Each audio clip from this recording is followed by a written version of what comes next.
If I say island paradise, you're probably picturing like a vintage car Oh, a or pristine beach, right? yeah, exactly. A beach, maybe a cold glass of rum in your hand. But what you aren't picturing is this massive, multi-billion-dollar, hyper-engineered logistical machine Right, powered by, centuries of steel and steam. and corporate joint ventures. But today, we're ripping up the postcard. I mean, the expectation of leisure is a very powerful, very carefully constructed illusion. The hospitality industry completely relies on this idea that these beautiful places just, well, sprang out of the sand fully formed. Like they were just waiting for you to show up. Exactly, ready to host you. Yeah. But it's never that simple. No, it really isn't.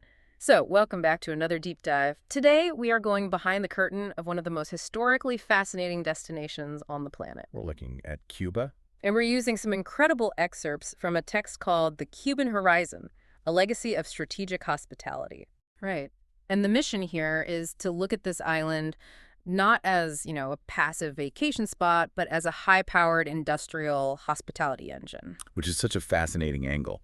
Looking at a location through that specific lens means we have to strip away the romance and focus purely on the structural mechanics. Right, the nuts and bolts. Now, a quick heads up for you, our listener, before we really dive in here. We are operating under two very strict parameters today. Ground rules, basically. Right. First, we are freezing the clock entirely at the calendar year 2005. Everything we discuss is a historical snapshot ending right there. So no modern updates, no post-2005 digital travel dynamic. Exactly. We are dealing with a closed historical loop today. Which is helpful, really. A defined timeline keeps the analysis totally focused on the foundational infrastructure. Yeah, it stops us from getting distracted. And second, we are leaving politics completely at the door. Completely. When we look at this history, both the pre- and post-1959 eras, we are applying a framework of strict sociological and economic neutrality. Right, so no right-wing or left-wing narratives. No moralizing whatsoever. None. We are strictly looking at the concrete, the steel, and the spreadsheets. So, keeping those ground rules locked in, where does this structural journey actually begin? Well, we're going to trace a direct line from the steam-powered railways of the 19th century straight through to a multi-billion-dollar economic boom at the turn of the 21st century. Wow, okay. Yeah, the goal is to demonstrate how heavy infrastructure, legal frameworks, and strategic corporate architecture actually create a global hub from the ground up.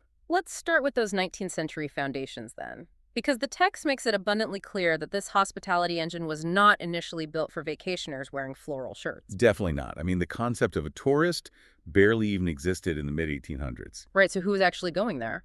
The people traveling to the island at that time were merchants, diplomats, and people seeking health recuperation. Oh, right, the health retreats. Yeah. They were traveling for access, trade, commerce.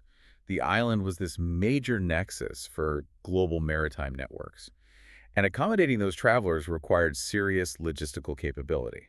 Not just a nice beach. Exactly. And the text points to this absolute game changer in the 1840s, right? The Ferrocarril de Cuba.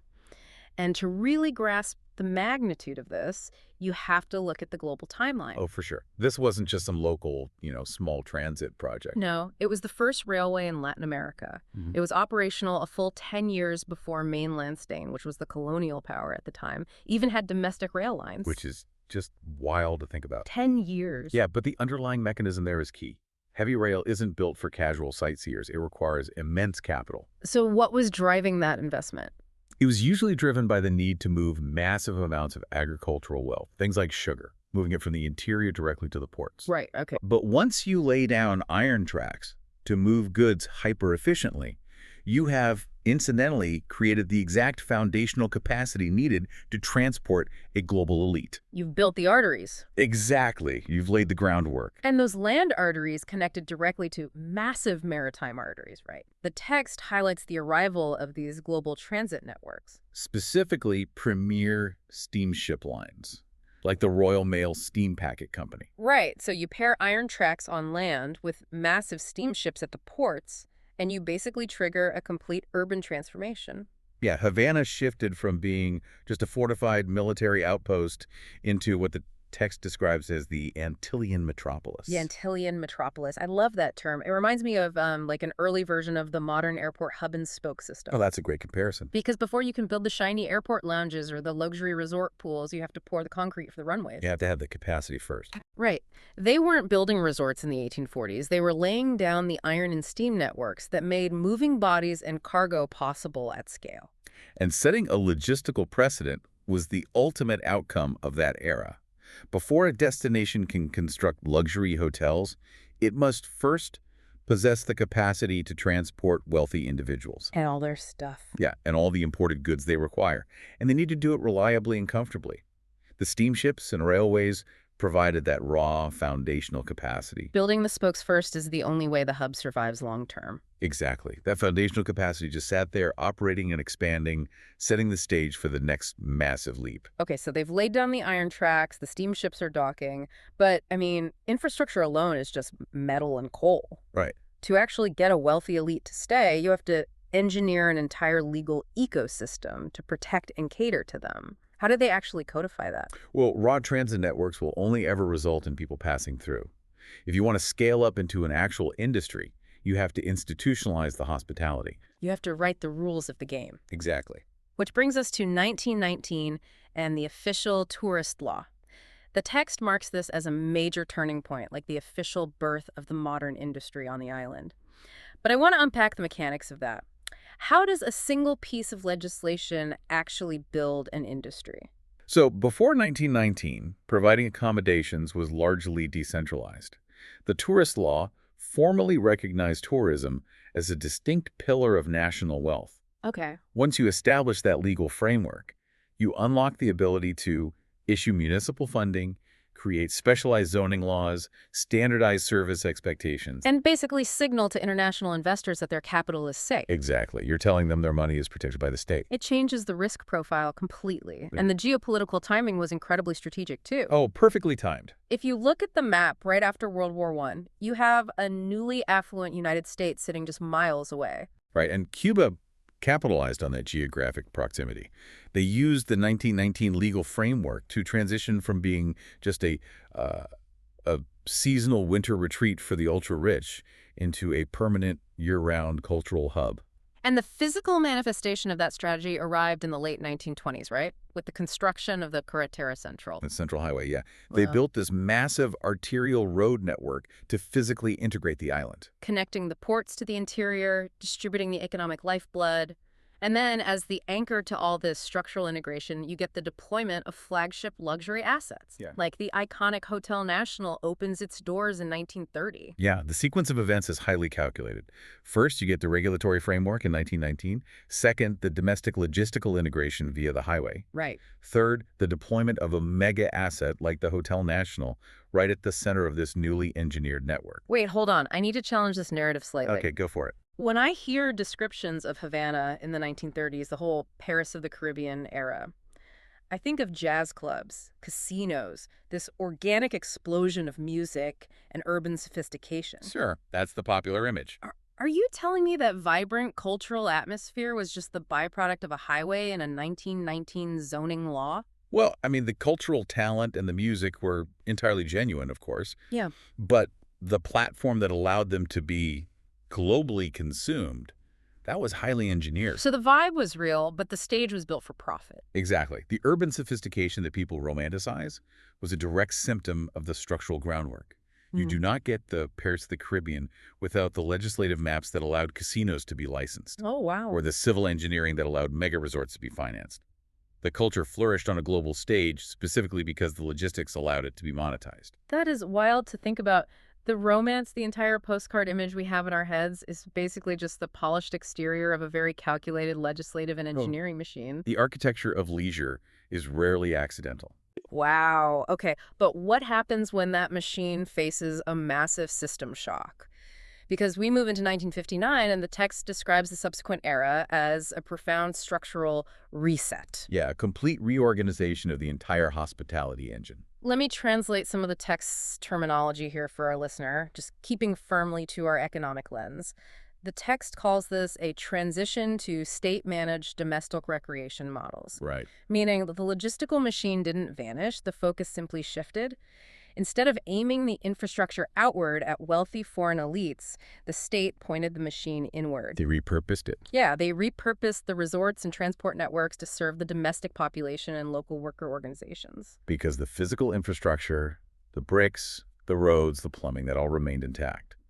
The mechanism of who it served and how the capital was managed simply centralized. It became a closed-loop domestic system. But closed loops in global tourism rarely stay closed forever. Almost never. The text notes that by the late 1970s, there was this very strategic realization that the machine needed to engage the global market again. And the mechanism they used to pivot back is just fascinating. In 1978, they established an entity called Havenotter. Right. Because state economies, by their very nature, do not naturally speak the language of international travel agents or global marketing firms. That makes sense. If you want to attract foreign capital back into a state-managed system, you need a highly specialized interface. It feels like a massive global corporation that took its flagship product off the international market to focus purely on internal research and development. Yeah. And then decades later, they realized they need foreign currency, but their internal teams just aren't equipped to sell overseas, so they launch a specialized export division. That's exactly it. Havenotter was basically that export division, right? The corporate analogy holds up perfectly. Havenotter was the necessary corporate architecture created to translate between two entirely different economic systems. What kind of translation are we talking about? Well, it was designed to handle international currency exchanges, negotiate bulk flight contracts with foreign airlines, and basically navigate marketing protocols that the domestic state apparatus simply wasn't built to do. It was the bridge. Which sets the stage for the ultimate stress test of that bridge. As we move into the 1990s, the text introduces this special period. A very critical era. And I'm looking at the macroeconomic projections from global analysts during this time, and they are predicting a total systemic collapse. Yeah, the loss of historic trading partners created this unprecedented economic vacuum. So how did the tourism sector possibly survive that level of pressure? The sector didn't just survive the vacuum, it acted as the primary survival architecture for the entire economy. Wait, really? Yeah. The state recognized that tourism was the fastest way to inject liquid capital, and they deployed a legal solution known as the Empresas Mixtas. Empresas Mixtas, state-directed corporate joint ventures. This was a surgical opening to foreign capital. I want to look at the hard data here, because the growth metrics the text provides for this specific era defy logic. The numbers are staggering, Yeah. especially when you consider the macroeconomic context. Right. In 1990, the text establishes a baseline of roughly 12,900 international standard hotel rooms on the island. Okay, 12,900. But by utilizing these Empresas Mixtas, by the time the clock hits 2003, that inventory quadrupled. Quadrupled in Yeah. just over a decade. Exactly. They closed out 2003 with 263 operating hotels and approximately 47,500 rooms. That is insane. This rapid expansion transformed the island into the second largest hotel infrastructure in the entire Caribbean. Let me add some context to those numbers, but this Yeah. wasn't just haphazard building, right? Yeah. It was highly strategic. Very targeted. The text notes that 14 Hallmark properties, which accounted for about 5,000 of those rooms, were developed strictly under these foreign joint ventures. Yes. We are talking about massive alliances, primarily with European hotel chains, concentrated in key logistical poles like Varadero and Havana. And the strategy went far beyond just joint ownership of the real estate. The state leaned heavily into international management contracts to ensure the software of the hotels matched the hardware. The software and the hardware. I like that. The source data shows that by 2003, 17 different foreign hotel chains were actively managing 56% of the country's entire room capacity. Wow. That is over 26,500 rooms being run directly by external operational experts. The scale of deployment is just massive. The text highlights a specific example, the Playa Pesquero Resort. Oh, right. It opened in early 2003 as a turnkey operation, boasting 944 rooms. Almost 1,000 rooms in one property. I am genuinely trying to wrap my head around the logistics of that. How does a destination physically manifest a 944-room mega resort and quadruple its national inventory during a decade when global analysts were actively placing bets on its total economic collapse? It seems contradictory, definitely, until you look at the mechanics of the Empresas Mixtas strategy. It was a perfectly engineered symbiosis. The state retained ownership of the underlying assets. They provided the prime coastal land, the foundational infrastructure, and the domestic labor force. Right. The foreign corporate partners brought the international service standards, the global booking networks, and the management efficiency. So the state supplies the hardware, and the European chains supply the software. Precisely. The state didn't have to spend decades relearning global hospitality standards.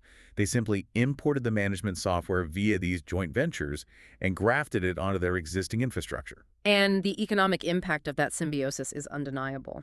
The text confirms that this wasn't an exercise in building empty rooms. The flow of international visitors surged by nearly 600% in a single decade. Moving from a baseline of 340,000 visitors in 1990 to over 2 million visitors annually by the early 2000s, 2 million people moving through those logistical arteries every single year.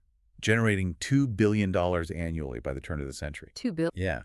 And that massive revenue stream is the ultimate historical proof.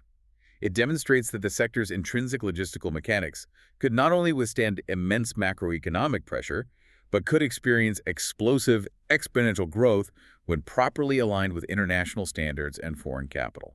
It is an absolute masterclass in structural adaptability. Okay, well, let's pull all these historical threads together for you, our listener, because we've covered over a century and a half of intense engineering and legislative maneuvering today. A lot of ground to cover. Definitely.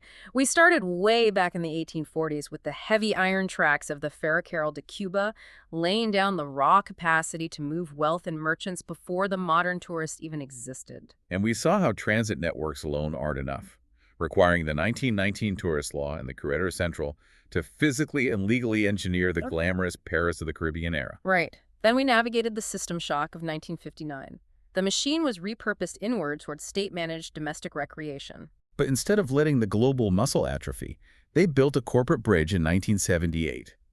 Have an Order became the specialized export division designed to speak the language of international travel. Which perfectly positioned the infrastructure to survive the intense macroeconomic vacuum of the 1990s. The special period. Yeah. When the analysts said the system would break, the state deployed the Empresas Mixtas. They married domestic land and labor with foreign operational expertise to quadruple their infrastructure. Manifesting 944-room mega resorts and generating $2 billion a year. An industrial hospitality engine operating at peak efficiency. And I want to remind you of the constraint we established at the top of the show. Our historical ceiling is firmly capped in 2005. Right. We are leaving you with a snapshot of a highly resilient, proven historical force frozen right at the climax of a multi-billion-dollar joint venture boom. And analyzing this history up to 2005 leaves us with a fascinating, broader perspective to consider, I think. Oh, absolutely. What's your takeaway? Well, the illusion of effortless hospitality isn't just unique to this one island. It is the fundamental goal of the entire global travel industry. The better the logistics are, the less the guest actually sees them. Exactly. So I want to leave you with a final thought to mull over. The next time you travel, when you visit any major tropical destination and you find yourself, relaxing on a beach, admiring its pristine cultural charm, Yeah. take a step back and ask yourself, how much of that charm is actually organic? And how much of it is just the highly polished byproduct of invisible legal frameworks, state-directed corporate joint ventures, and centuries of heavy industrial logistics quietly operating just out of sight? The ultimate illusion, backed by iron, steel, and a perfectly executed spreadsheet. Thank you so much for joining us as we broke down the mechanics behind the postcard on this deep dive. We'll catch you on the next one.